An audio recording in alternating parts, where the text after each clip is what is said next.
அஸ்ஸலாமு அலைக்கும்.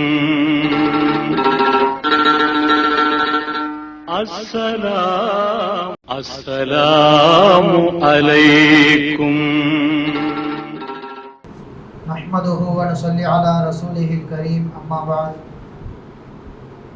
கண்ணியத்திற்கும் பெரும் மதிப்பிற்கும் உரிய அல்லாஹ்வின் நல்லடியார்களே, அல்லாஹ் சுப்ஹானஹு வ தஆலா திருக்குர்ஆனிலே முழுக்க முழுக்க மனித சமூகத்தின் ஒழுக்க மேம்பாட்டை குறித்து அவ்வப்போது பல இடங்களிலே கூறுவது உண்டு. அந்த அடிப்படையில் இன்றைய தினம் அல்லாஹ் சுப்ஹானஹு வ தஆலா மனிதனின் ஒழுங்கை, மனிதனின் அலங்காரம் எதில் இருக்கிறது என்பதை குறித்து தான் பேசுகின்றார். இஸ்லாம் வருவதற்கு முன்பாக அரபுகளில் ஒரு கூட்டம் இருந்தது.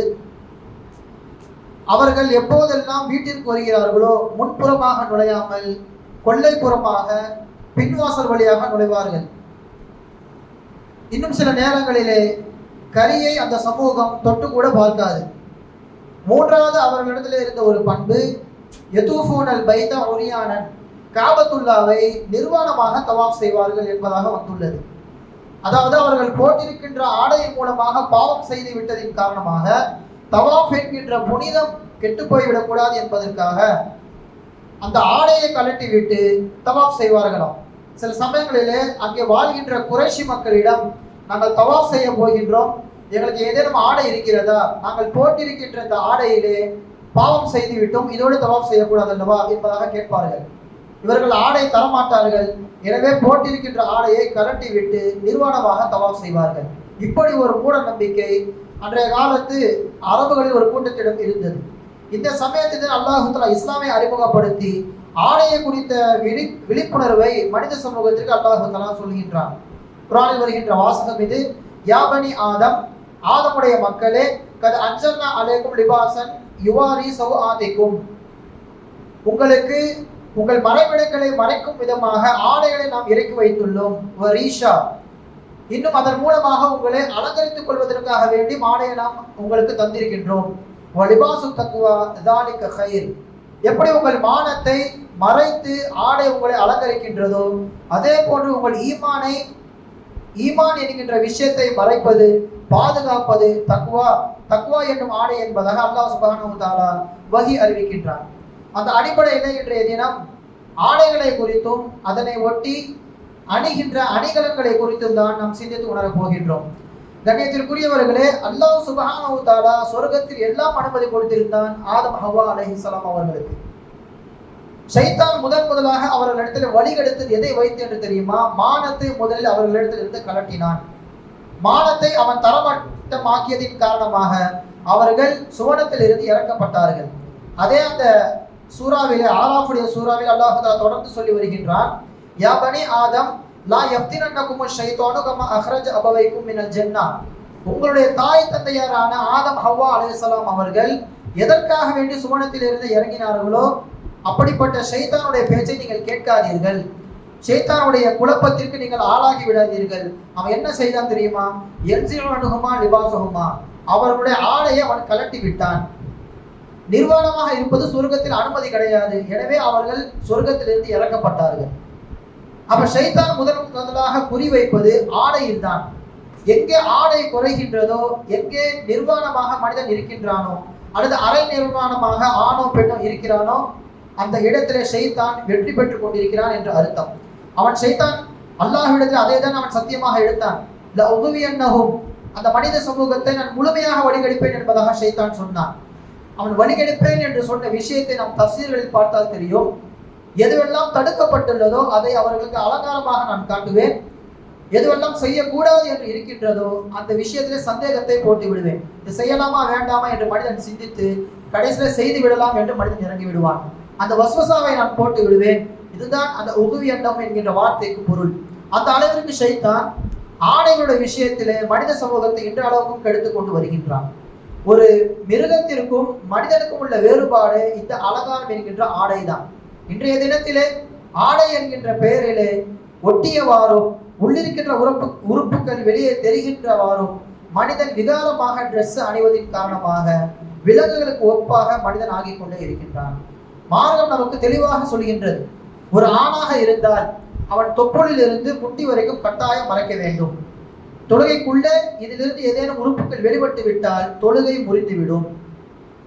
அதே ஒரு பெண்ணாக இருக்கின்ற சமயத்திலே முகம், கைகளை தவிர்த்து, கையுடைய இந்த கஃபு தவிர்த்து மற்ற உறுப்புகளை முழுமையாக மறைக்க வேண்டும். இது தொழுகைக்குள்ளேயும் சரி, தொழுகைக்கு வெளியேயும் சரி. ஒரு ஆண் பெண்ணுக்கான அளவுகோல் இது.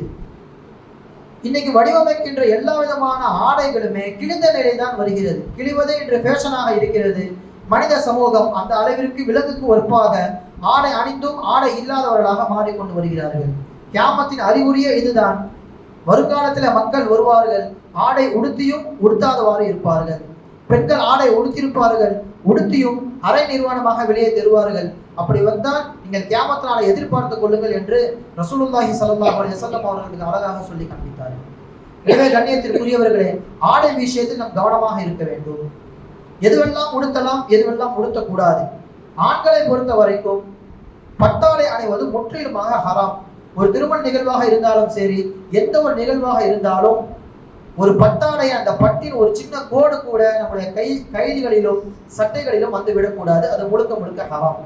ஹாதானி ஹராமானி லிதுகுரி உம்மதி என்பதாக ஸல்லல்லாஹு அலைஹி வஸல்லம் அவர்கள் சொல்லியிருக்கிறார்கள். தங்கத்தையும் பட்டையும் கையில் வைத்தவாறு இந்த இரண்டு வஸ்துவும் என் சமூகத்தில் உள்ள ஆண்களுக்கு ஹராமாக்கப்பட்டுள்ளது. அவர்கள் தங்கம் சம்பந்தப்பட்ட எதையும் அணியக்கூடாது, பட்டாடையும் அவர்கள் அணியக்கூடாது என்று ஸல்லல்லாஹு அலைஹி வஸல்லம் அவர்கள் சொல்லி காண்பித்தார்கள். மறுபக்கத்திலே ஆடையில் வடிவமைக்கப்படுகின்ற அந்த டிசைன்கள், உருவப்படங்கள் முற்றிலுமாக மார்க்கத்திற்கு எதிரானது. யார் உருவப்படத்தை வைத்திருக்கின்றார்களோ மறுமை நாளில் அதற்கு உயிர் கொடுக்கப்படும் என்பதாக ஏவப்படும். அப்படி அவர் உயிர் கொடுக்க முடியவில்லை என்றால் அந்த உருவப்படத்தோடு சேர்த்து நரகத்தில் தூக்கி வீசப்படும். இது ஸல்லல்லாஹு அலைஹி வஸல்லம் அவர்கள் சொன்ன ஹதீஸ். எனவே நாம் உருவப்படங்களை நம்முடைய பனியன்களிலோ அல்லது சட்டைகளிலோ வடிவமைக்க கூடாது, வீடுகளிலோ மாட்டிவிடக் கூடாது. ஒரு நாள் ஆயிஷா அம்மா ரலியல்லாஹு தஆலா அன்ஹா வீட்டில் அப்படிதான் ஒரு தலகாணியை வாங்கி வைக்கிறாங்க. ரசூலுல்லாஹ் அதில் உட்கார்ந்து பயான் செய்வாங்க, தேவைப்பட அந்த தலையில வச்சு படுத்துப்பாங்க என்பதாக ஒரு நல்ல எண்ணத்துல அவங்க தலகாணி வாங்குறாங்க. அந்த தலகாணியில ஒரு உருவம் பதிக்கப்பட்டிருக்கிறது. அன்னஹா இஷ்தரத் நும்ரத்துன் ஃபீஹா தஸாவீர். ஒரு தலையணையை வாங்கி ஸல்லல்லாஹு அலைஹி வஸல்லம் அவர்களுக்காக வேண்டி வீட்டில் வைத்திருக்கிறார்கள். பார்த்தவுடன் ஸல்லல்லாஹு அலைஹி வஸல்லம் அவர்களுக்கு முகம் சிவந்து விட்டது. அல்லாஹ்விடமும் ரசூலிடமும் நான் பாவ மன்னிப்பு தேடுகின்றேன், நான் என்ன பாவம் செய்தேன் யா ரசூலல்லாஹ்? ஸல்லல்லாஹு அலைஹி வஸல்லம் அவர்கள் சொன்னார்கள், அந்த உருவப்படம் உள்ள தலகாணியை எரித்து விடுங்கள், அதை வீட்டிலிருந்து அப்புறப்படுத்தி விடுங்கள், தயவு செய்து அந்த வீட்டில் இருக்கக்கூடாது. இன்னல் பைத்தல்லதி ஃபீஹி சுவரு லா ததுகுலுல் மலாயிகா. எந்த வீட்டிலே ஒரு உருவப்படம் இருக்கின்றதோ அங்க மலக்குமார்கள் வரவே மாட்டார்கள். நம்மை பாதுகாக்கவும் மலக்குமார்கள் இருக்கிறார்கள். சுமார் ஒரு நபருக்கு 10 நபர்கள் மலக்குகளிலிருந்து பாதுகாப்புக்காக வேண்டி கொடுக்கப்படுகிறார்கள். ஒரு வீட்டிலே மலக்குமார்கள் நுழைய மாட்டார்கள் என்று இருக்கின்ற பொழுது நாம் நம்முடைய ஆடைகளிலே உருவப்படங்கள் பதிக்கப்பட்ட விஷயத்தை நாம் அணிந்திருந்தால் நம்மிடம் எப்படி மலக்குகள் இருப்பார்கள்? பாதுகாப்பு இருக்காது. மார்க்க அறிஞர்கள் அதான் சொல்கிறார்கள், ஆடைகளில் மிகவும் கவனம் தேவை. ஒரு ஆணாக இருந்தாலும் பெண்ணாக இருந்தாலும் ஆடை உடுத்துகின்ற விஷயத்தில் இந்த விஷயத்தை கவனத்தில் கொள்ள வேண்டும். ரசூலுல்லாஹி ஸல்லல்லாஹு அலைஹி வஸல்லம் அவர்கள் சொன்னார்கள், ஒரு ஆண் தன்னுடைய கீழாடையை உடுத்துகின்ற பொழுது கரண்டை காலுக்கு கீழாக போய்விடக்கூடாது. கரண்டை காலுக்கு கீழ் எந்த அளவிற்கு ஆடை கீழே செல்கின்றதோ அந்த உறுப்புகள் முழுக்க முழுக்க நரகத்திற்கு சொந்தமானதாக மாறிவிடும். சில பேர்லாம் அந்த பேண்ட் போடுகின்ற பொழுது தரையை உரசி கொண்டு செல்கின்றது. அந்த கால்பதி முழுக்க முழுக்க நரகத்திற்கு சொந்தமான உறுப்பு. இது ரசூலுல்லாஹி ஸல்லல்லாஹு அலைஹி வஸல்லம் அவர்கள் சொல்லி காண்பிக்கிறார்கள். மா அஸ்ஃபல மினல் கஅபைன் மினல் இஸாரி ஃபஃபின் நார். அந்த உறுப்புகள் நரகத்திற்கு சொந்தமானது. இதை ஒரு பெண்களை பொறுத்த வரைக்கும் என்ன, அவர்கள் கரண்டை காலுக்கு கீழாக உடுத்திட வேண்டும், முழுமையாக கால் மறைத்திட வேண்டும், தரையை ஆனால் உரசி விடக்கூடாது. இது பெண்களுக்கான மறைக்க வேண்டிய கீழாடை மறைக்க வேண்டிய உறுப்புகள். ரசூலுல்லாஹி ஸல்லல்லாஹு அலைஹி வஸல்லம் அவர்கள் மற்றும் ஒரு இடத்திலே சொல்லியிருக்கின்றார்கள், பெண்கள் அவர்கள் ஃபித்னாவிற்கான எல்லா வழியும் வகுப்பவர்கள், அவர்கள் முழுக்க முழுக்க பாதுகாப்பாக தங்களை மாற்றிக்கொள்ள வேண்டும். அவங்க வெளியே வந்தாங்க அப்படின்னா அல் மராத்து அவுரத்துன் ஃபைதா ஹரஜத் இஸ்தஷ்ரஃபஹா ஷைத்தான். அவங்க வெளியே வந்தாலே ஷைத்தான் அவர்களை ஆயுதமாக பயன்படுத்த ஆரம்பித்து விடுகின்றான். அப்ப பெண்களுக்கான வழிகாட்டல் என்ன? முழுக்க முழுக்க ஹிஜாபோடு இருக்க வேண்டும். அவர்கள் மூலமாகவும் பிறர் வழிகட்டி விடக்கூடாது, பிறரை பார்த்தும் அவர்கள் வழிகட்டி விடக்கூடாது. ஹிஜாபுடைய விஷயத்தில் பெண்கள் முழுக்க முழுக்க கவனம் தேவை.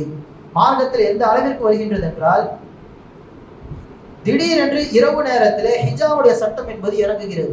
பெண்கள் எல்லாம் ஹிஜாப் அணிய வேண்டும், அவர்களுடைய மார்பகங்களை மறைக்க வேண்டும் என்று அந்த வசனம் இறங்குகின்ற பொழுது அன்சாரி பெண்மணிகள் என்ன செய்தார்கள்? வீட்டில் இருக்கின்ற பெட்ஷீட்டுகளை, அந்த துப்பட்டியை எடுத்து முழுவதுமாக போர்த்தி கொண்டு ஃபஜ்ர் நேரத்தில் ஸல்லல்லாஹு அலைஹி வஸல்லம் அவர்களுக்கு பின்னால் வந்து நிற்கிறார்கள்.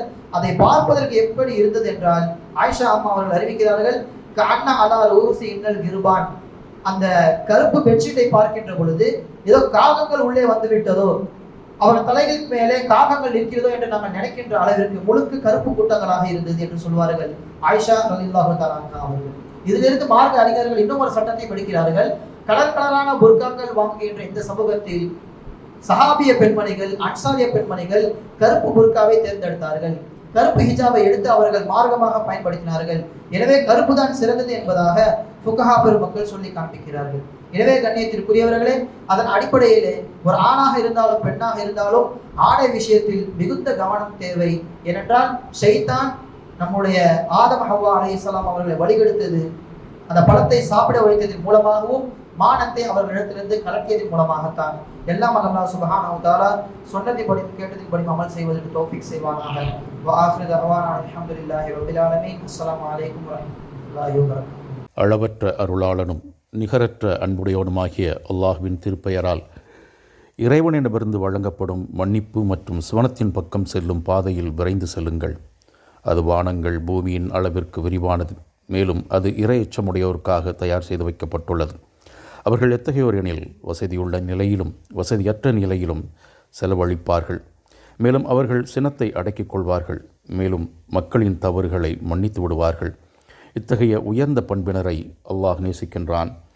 மேலும் அவர்கள் எத்தகையோர் எனில் மானக்கேடான செயலை செய்துவிட்டால் அல்லது ஏதேனும் பாவங்கள் செய்து தமக்குத்தாமே அநீதி இழைத்து கொண்டால் உடனே அவர்கள் அல்லாஹுவை நினைத்து தம் பாவங்களுக்காக அவனிடம் மன்னிப்பு கோருவார்கள்.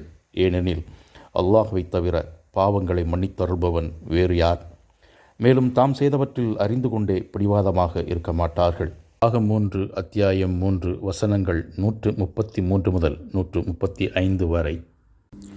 ஏ அல்லாஹ், இரக்கமும் தயாள குணமும் கொண்ட இறைவா, எங்களுக்கு நீ வழங்கிய அருள்களுக்காகவும் உனது கிருபைகளுக்காகவும் நன்றி செலுத்துகிறோம். இறைவா, நேர்மையுடன் உனக்கு கீழ்ப்படிந்து வாழ்ந்த நல்லடியார்களோடும் உன் அன்பிற்கும் நேசத்திற்கும் உரியவர்களின் கூட்டத்தோடும் எங்களை சேர்ப்பாயாக.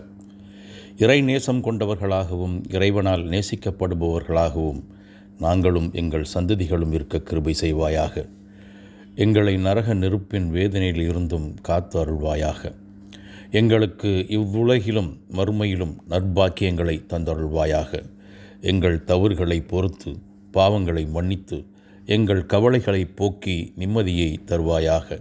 தனிப்பட்ட முறையிலும் தொழில் நிமித்தமாகவும் நாங்கள் வாங்கும் கடன்களை வாக்களித்தபடியே திரும்பச் செலுத்த கிருபை செய்வாயாக. எங்களுக்கும் எங்கள் சந்ததிகளுக்கும் கல்வி ஞானத்தை அதிகப்படுத்துவாயாக.